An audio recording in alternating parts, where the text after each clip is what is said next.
بچوں، آج دادی اماں تمہیں ایک ایسی پرانی پریوں کی کہانی سنانے والی ہے جس میں صبر بھی ہے، حسن بھی ہے، محبت بھی ہے اور قسمت کا راز بھی۔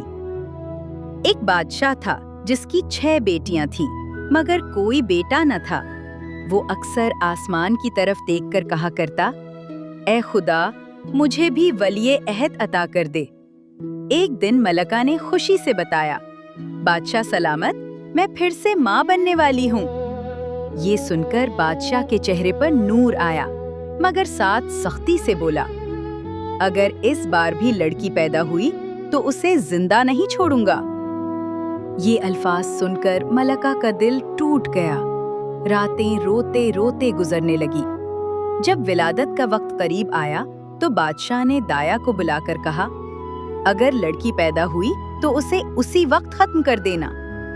وقت آیا، ایک نہایت حسین لڑکی پیدا ہوئی۔ جیسے ہی دایا نے بچی کا چہرہ دیکھا، اس کے ہاتھ کانپ گئے۔ اچانک بچی مسکرائی اور اس کے ہونٹوں سے خوشبودار پھول جھڑنے لگے۔ دایا چیخ کر بولی، یہ عام بچی نہیں، یہ تو رحمت کی نشانی ہے۔ ملکہ نے جب یہ منظر سنا تو اس کی آنکھوں میں آنسو آ گئے۔ اس نے دایا کو سونا چاندی دیا اور کہا، بادشاہ سے کہہ دینا بچی مر گئی ہے۔ یوں شہزادی کو ایک خفیہ کمرے میں پالا جانے لگا۔ جیسے جیسے وہ چلنے لگی، زمین پر سونے چاندی کی اینٹیں ابھرنے لگی۔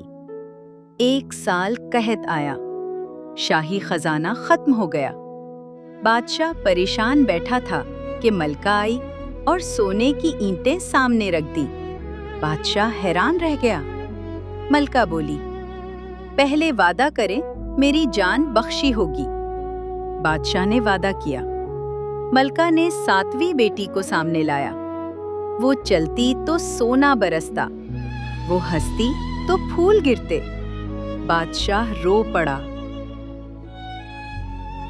بڑی بہنوں کے دل میں حسد کی آگ بھڑک گئی۔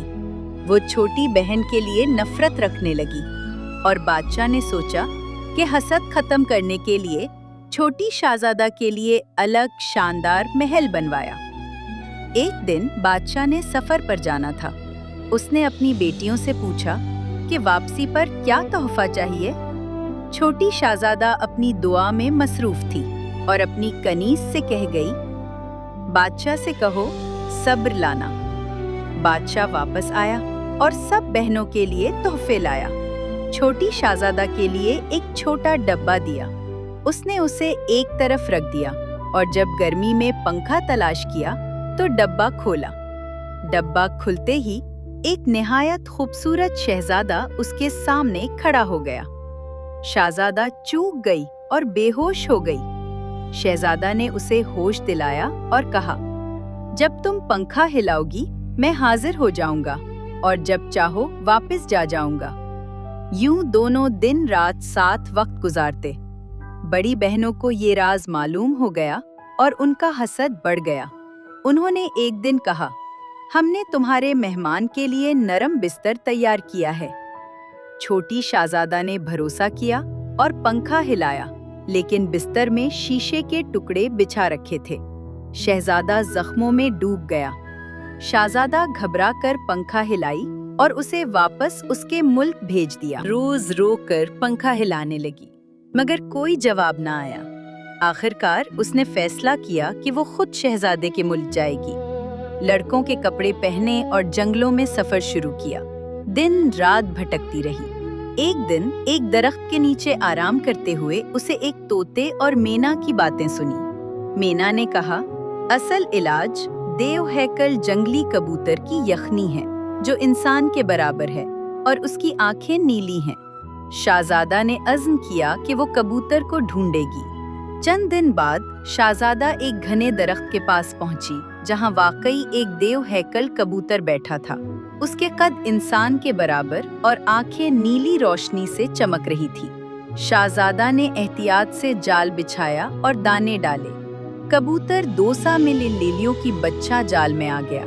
شہزادہ نے اس کی یخنی تیار کی اور شہزادے کو پلائی۔ یخنی کی خوشبو پورے محل میں پھیل گئی۔